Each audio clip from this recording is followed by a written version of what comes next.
Primeiramente, eu peço que se você é fora Bolsonaro, inscreva-se aqui no canal, porque quanto mais inscritos, mais alcance a gente tem para fazer oposição a esses malditos. E no final do vídeo eu vou mostrar o nosso carro de som denunciando os crimes do Bolsonaro nas ruas de Palhoça, em Santa Catarina, a cidade que deu mais de 80% dos votos ao demônio em 2018. Agora vamos falar do acordão Arthur Lira e Luiz Fux. Olha, primeiro, faz alguns meses, isso é antes do 7 de setembro, hein? Quando o Bolsonaro atacava o STF todos os dias, isso eu tô falando de julho, agosto, comecinho de setembro, o Luiz Fux, por algum motivo, se tornou bolsonarista. O Luiz Fux a gente sabe, o Sérgio Moro falou "In Fux we trust", quer dizer, o Sérgio Moro confia no Luiz Fux, ele sempre foi lavajatista, porém o Fux começou a pular para o lado bolsonarista, mesmo sem largar o lavajatismo. E isso começou a ser denunciado no Antagonista, que é o portal que é o porta-voz oficial do lavajatismo e do Sérgio Moro. Eles começaram a fazer várias críticas ao Fux. Ok. Agora, o que aconteceu? A Rosa Weber, na sexta-feira, ela suspendeu o Bolsolão. O Bolsolão são as emendas de relator. Para quem não sabe, no orçamento do ano, que é votado em dezembro, o relator do orçamento, ele tem, e vai ter no ano que vem, mais ou menos 60 bilhões de reais. Se a PEC dos precatórios for aprovada, vai ter, esse ano são 16, ano que vem devem ser 60 bilhões de reais para distribuir emendas para quem ele bem entender, de maneira não transparente. A gente não sabe qual deputado e qual senador recebeu emenda. Mais do que isso, além disso ser um crime, tem o problema de que isso é usado para compra de votos. E tem um outro problema, veja bem, uma coisa é quando há emendas nos ministérios, ou seja, tem uma verba no Ministério da Infraestrutura, e aí os técnicos do Ministério de Carreira dizem, vamos investir essa verba aqui porque é aqui que o Brasil está precisando mais. E aí dá-se uma emenda para aquela cidade e investe ali. Outra coisa que não deveria acontecer é quando simplesmente uma pessoa, um deputado bolsonarista diz, olha, não interessa onde está necessitando, onde está precisando de obra, onde está precisando de alguma coisa. Simplesmente vamos dar a verba para quem vendeu os votos para a gente e ele coloca esse dinheiro onde ele bem entender. Se ele roubar também, que roube, não é problema nosso. E esse dinheiro está sendo roubado. Pelo menos 2/3 do dinheiro está sendo roubado. Ou seja, 60 bilhões no ano que vem, já se sabe que se mantiver a média de roubo, 40 bilhões vão para os bolsos de políticos. Só que o que aconteceu? A Rosa Weber suspendeu isso. Além de suspender, ela mandou que essas emendas do relator, que essas emendas fossem transparentes, ou seja, que se comunicasse quem recebeu tanto dinheiro. Para quem não sabe, só entre outubro e novembro, ou seja, nos 30 dias anteriores à votação da PEC dos precatórios, o relator distribuiu, o governo Bolsonaro, no caso, distribuiu 3 bilhões de reais em emenda em um mês, em 30 dias, 3 bilhões de reais em emenda. Ninguém sabe quem recebeu esse dinheiro. Bom, a gente tem aí algumas suspeitas de que, todo o Centrão recebeu dinheiro, os deputados do PDT que traíram o Brasil também devem ter recebido, e aí chegou o momento do Luiz Fux falar, eu quero a minha parte. O Arthur Lira pediu uma reunião com o Luiz Fux, o Luiz Fux não deveria aceitar. Se o Luiz Fux fosse uma pessoa honrada, mas a gente sabe que ele não é e sabe faz muito, muito tempo, o Luiz Fux diria, olha, tem uma decisão aqui da Rosa Weber que vai totalmente contra o que você quer, Arthur Lira. Eu não posso me reunir com você poucas horas antes de iniciar a votação, se a decisão é mantida ou não. A gente pode se reunir na quinta-feira, mas não hoje, na segunda. O Fux tem alguma honra? O Fux? Pois bem, o Fux aceitou se encontrar com o Arthur Lira. E agora começa a vazar que os ministros do STF, eles querem aprovar uma coisa que esteja mais ou menos no meio termo do que a Rosa Weber falou, ou seja, do que a Rosa Weber decidiu. Ou seja, eles vão liberar a roubalheira, a mamata, e veja bem, com todo o apoio da grande mídia. Você não vê o termo bolsolão na grande mídia. Eles falam de orçamento paralelo, que é uma coisa que nem parece que é ilegal, falam de orçamento secreto, parece até que tem alguma coisa errada ali, mas não parece um crime, ou falam de emendas do relator, é que não parece crime mesmo. Eu tava vendo aqui a Globo falando, olha, o orçamento paralelo vai ser liberado em parte pelo STF. Não é orçamento paralelo, é compra de votos com dinheiro público. Se fosse do PT, já tinha um nome com ão. Era o mensalão, era o bolsolão, era não sei o bolsolão, petrolão, não sei o que.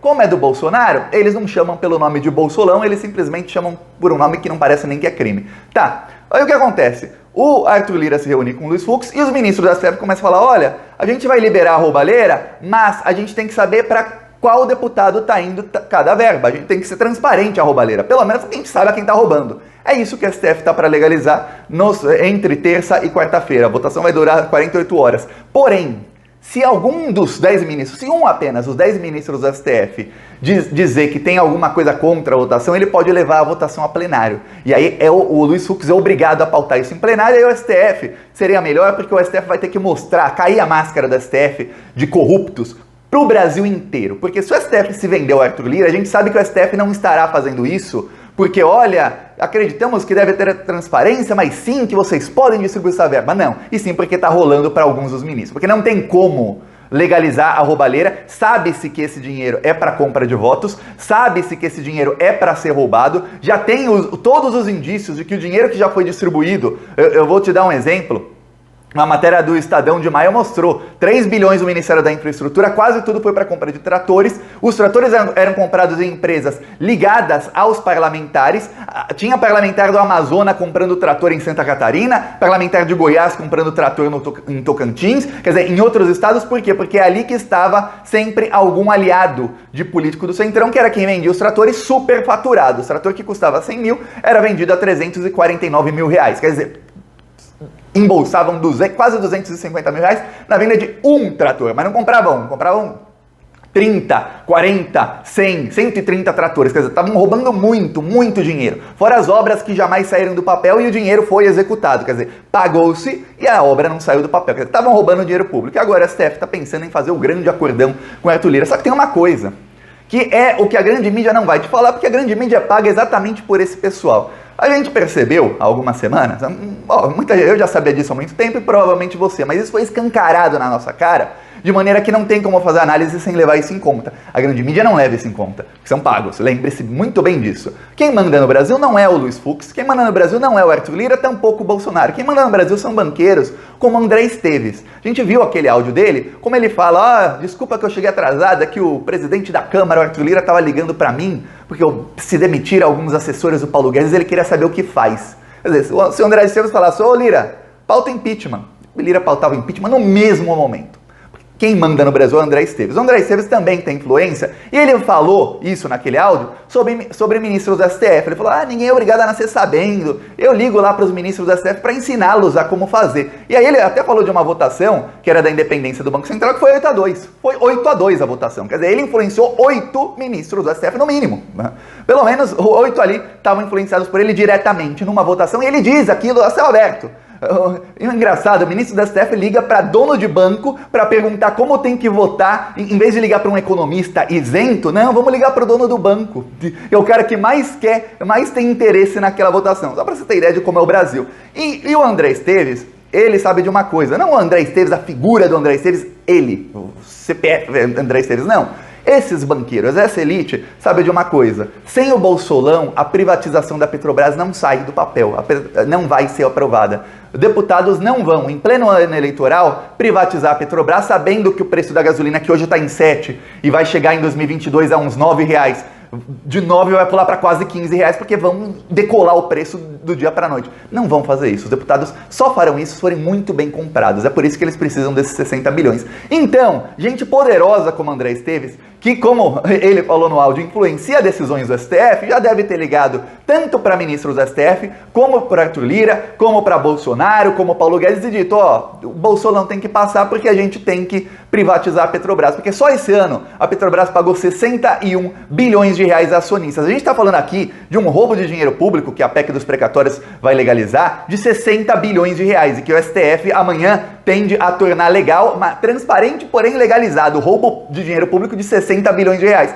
Só esse ano, em um ano, a Petrobras distribuiu mais do que isso, 61 bilhões de reais a acionistas, quer dizer, meia dúzia de norte-americanos e de banqueiros como André Esteves embolsaram quase metade desses 61 bilhões. Só para você ter ideia do tamanho da roubalheira e de como eles estão lucrando com a desgraça do povo brasileiro. Então, vai jogar uma bomba atômica na fiscal para o próximo governo. Não interessa. A gente legaliza o Bolsolão, quando o Lula assumir lá em 2023, a gente deslegaliza, que aí não vai mais poder ter emenda de relator. Porque tem uma coisa, se legaliza as emendas do relator, hoje é o Bolsonaro que está no poder, é o Arthur Lira. Em 2022 a gente sabe que o líder das pesquisas é o Lula, muito provavelmente ele ganhe. Aí em 2023 o relator será alguém do PT. Vão deixar alguém do PT controlar uma verba de 60 bilhões da maneira que bem entender? Vão deixar? Você acha que vão deixar? Aí você acha que o STF não vai falar, não, opa, agora temos que criar aqui uns laços, aqui tem que acorrentar isso aqui, essa verba, porque não pode ser assim, ó, acaba com isso. É assim que funciona. Por quê? Porque depende do que querem os banqueiros. Que se você der 60 bilhões na mão de um relator do PT, ele desfaz todas as reformas que foram feitas pelo governo Temer, desfaz o teto de gastos, desfaz toda a desgraça que a direita fez no Brasil, que os neoliberais fizeram no Brasil nos últimos 5 anos. Aqui, Palhoça, Santa Catarina, no centro da cidade. O Brasil já não aguenta, então vamos deixar claro com um grito na garganta, é fora Bolsonaro! Fora Bolsonaro, meu país quer crescer. Fora Bolsonaro, acabou pra você. Fora Bolsonaro, meu país quer crescer. Fora Bolsonaro, acabou pra você. Assista os vídeos do canal Plantão Brasil no YouTube. Fora Bolsonaro, meu país quer crescer. Fora Bolsonaro, acabou pra você. Fora Bolsonaro. Aqui um trecho, ó, tem outro aqui, ó. Tanto despreparo, o Brasil já não aguenta. Então vamos deixar claro com um grito na garganta, é fora Bolsonaro! Fora Bolsonaro! Aqui